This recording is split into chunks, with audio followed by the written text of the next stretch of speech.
গ্রাম বাংলার প্রকৃতি এবং প্রাকৃতিক সৌন্দর্য, নয়নাভিরাম সেই চিরচেনা মনোমুগ্ধকর পরিবেশ চিরকালই আমাকে হাতছানি দিয়ে ডাকে, আমাকে মুগ্ধ করে।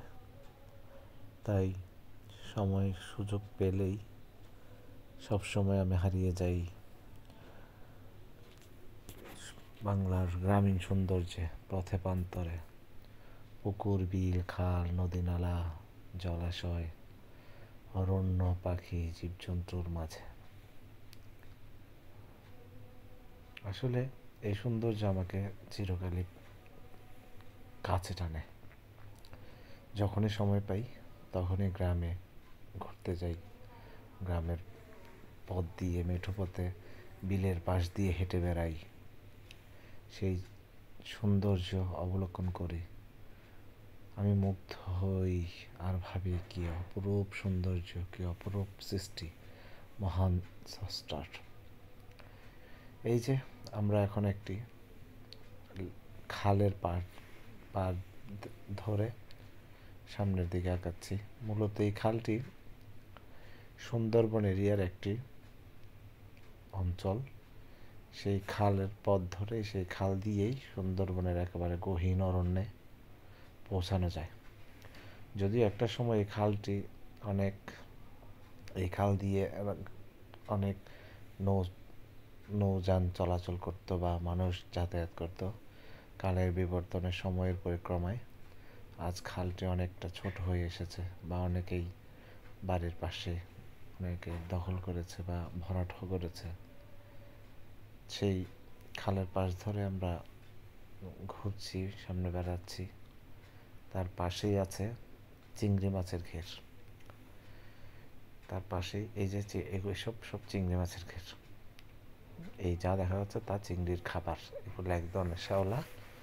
এই শ্যাওলাই চিংড়ির জন্য আলাদা কোনো খাবারের প্রয়োজন হয় না। এই শ্যাওলাই একসময় চিংড়ির খাবার হিসেবে ব্যবহৃত হয়। এই যে হলো যে আপনার গোল পাতা, হলো যে গোল পাতা গাছ, যেটা সুন্দরবনের অপরূপ দৃষ্টিনন্দন একটি বৃক্ষ। এই গোল পাতাই আসলে এই অঞ্চলের একটি ঐতিহ্য। গোল পাতা দিয়ে তারা ঘরের ছাউনি দেয়।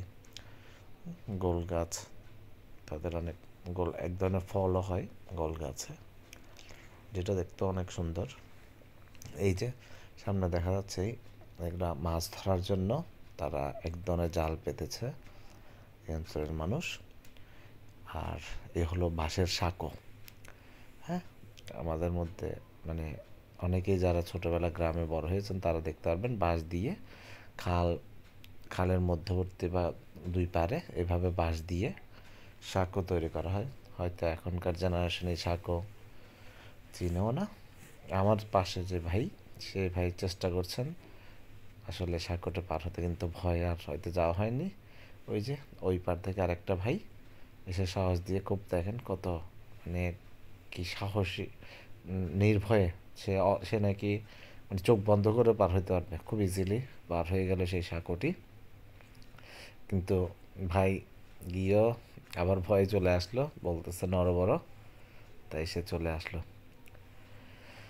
আসলে এমন পরিবেশে সবারই মন খুব বিশাল হয়, মন আনন্দিত হয়, পুলকিত হয়।